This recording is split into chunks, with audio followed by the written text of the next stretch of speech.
ಅಸ್ಸಲಾಮ್ ಅಲೈಕುಮ್ ವರಹಮತುಲ್ಲಾಹಿ ಬರ್ಕಾತು. ನಾನು doctor Mir M H ಅಂತ. ನಾನು ಒಂದು diabetologist, infectious diseases specialist, general practitioner ಮತ್ತು ಜನರಲ್ ಫಿಸಿಷಿಯನ್, ಮೆಡಿಕೇರ್ ಕ್ಲಿನಿಕ್ ಸಾಯಿಲ್ 1920 ಅಂತ, HSR ಲೇಔಟ್, ಬೆಂಗಳೂರು ನಗರ, ಕರ್ನಾಟಕ ರಾಜ್ಯ, ಭಾರತ ದೇಶದಿಂದ. ನಾನಿವತ್ತು ಮಾತಾಡೋದು ಒಂದು ಹೇಳಿಕೆ. ಇದು ಯಾವುದ್ರ ಬಗ್ಗೆ ಅಂದರೆ, ಸ್ಮಶಾನದಲ್ಲಿ ಸತ್ತ ಮೇಲೆ ಏನಾಗತ್ತೆ ಅಂತ.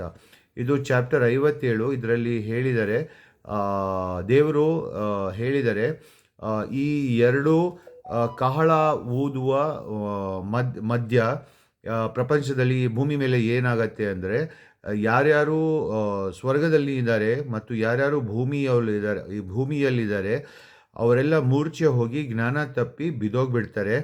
ಯಾರಿಗೆ ಬಿಟ್ಟು ಅಂದರೆ, ದೇವರು ಯಾರು ಇಚ್ಛೆ ಪಡ್ತಾರೆ ಅವ್ರಿಗೆ ಬಿಟ್ಟು ಅಂತ. ಇದು ಹೇಳಿಕೆ 1772. ಅಬು ಹುರೈರನವರು ರಜಿಯಲ್ಲಾನವರು ಹೇಳಿದರೆ, ಪ್ರೊಫೆಟ್ ಮೊಹಮ್ಮದ್ ಸಲ್ಲಲ್ಲಾಹು ಅಲೈಹಿ ವಸಲ್ಲಂನವರು ಹೇಳಿದ್ರು, ಈ ಎರಡು ಕಹಳೆಯ ಊದುವ ಮಧ್ಯ 40 ಇರ್ತಾರೆ ಅಂತ ಹೇಳಿದ್ರು. ಇದನ್ನು ಕೇಳಿದವರೆಲ್ಲ ಅಬು ಹುರೈರನವ್ರಿಗೆ ಕೇಳಿದ್ರು, ಏನಪ್ಪ ಅಬು ಹುರೈರ, 40 ಅಂದರೆ ಏನು? 40 ದಿವಸನ? ಅವ್ರೇನು ಉತ್ತರ ಕೊಡಲಿಲ್ಲ. 40 ವರ್ಷನ? ಅವ್ರೇನು ಉತ್ತರ ಕೊಡಲಿಲ್ಲ. 40 ತಿಂಗಳನ್ನ? ಅವ್ರೇನು ಉತ್ತರ ಕೊಡಲಿಲ್ಲ. ಅವರು ಹೇಳಿದ್ರು, ಮುಂದೆ ಈ ನಮ್ಮ ದೇಹ ಇದೆಯಲ್ಲ, ಅದರಲ್ಲಿ ಏನೇನಿದೆ ಎಲ್ಲ ನಷ್ಟ ಆಗಿಬಿಡತ್ತೆ ಒಂದ್ಸಲ ನಾವು ಸ್ಮಶಾನಕ್ಕೆ ಹೋದ್ಮೇಲೆ. ಏನಕ್ಕೆ ಬಿಟ್ಟು ಅಂದರೆ, ಒಂದು ಭಾಗ ಮಾತ್ರ ಬಿಟ್ಟಿರುತ್ತೆ. ಅದು ಏನು ಅಂದರೆ, ಈ ಬಾಲಮೂಳೆ ಒಂದು ಉಳ್ಕೊಳ್ಳುತ್ತೆ. ಅದರಿಂದ ದೇವರು ನಮಗೆ ತಿರುಗಿ ಸೃಷ್ಟಿ ಮಾಡ್ತಾರೆ. ಅಂದರೆ ನಮ್ಮ ದೇಹವನ್ನು ಸೃಷ್ಟಿ ಮಾಡ್ತಾರೆ.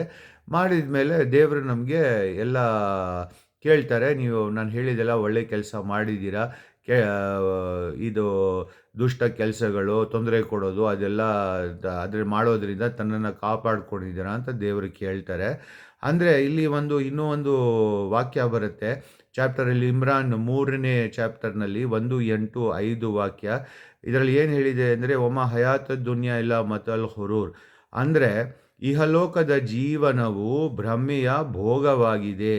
ಅಂದರೆ ನೀವು ಜೀವನ ಹೆಂಗೆ ಕಳೆದಿದ್ದೀರಾ, ಸುಮ್ಮನೆ ಮಾಡದೇ ಇರೋದು ಕೆಲಸ ಎಲ್ಲ ಮಾಡ್ಕೊಂಡು ಕಳೆದಿದ್ದೀರಾ ಈ ಜೀವನ ಭೂಮಿ ಮೇಲೆ, ಅಥವಾ ದೇವರು ಹೇಳಿರೋದು ಎಲ್ಲ ಮಾಡಿಬಿಟ್ಟು, ಒಳ್ಳೆ ಕೆಲಸ ಎಲ್ಲ ಮಾಡಿಬಿಟ್ಟು ಬಂದಿದ್ದೀರಾ ಅಂತ ದೇವರು ನಮಗೆ ಕೇಳ್ತಾರೆ. ಅದಕ್ಕೆ ದಯವಿಟ್ಟು ಗಂಭೀರವಾಗಿ ಯೋಚಿಸಿ ಇದನ್ನು ನಿಮ್ಮ ಸಹೋದರಗಳೇ, ಸಂಬಂಧಿಗಳೇ ಜೊತೆ ಶೇರ್ ಮಾಡ್ಕೊಳ್ಳಿ.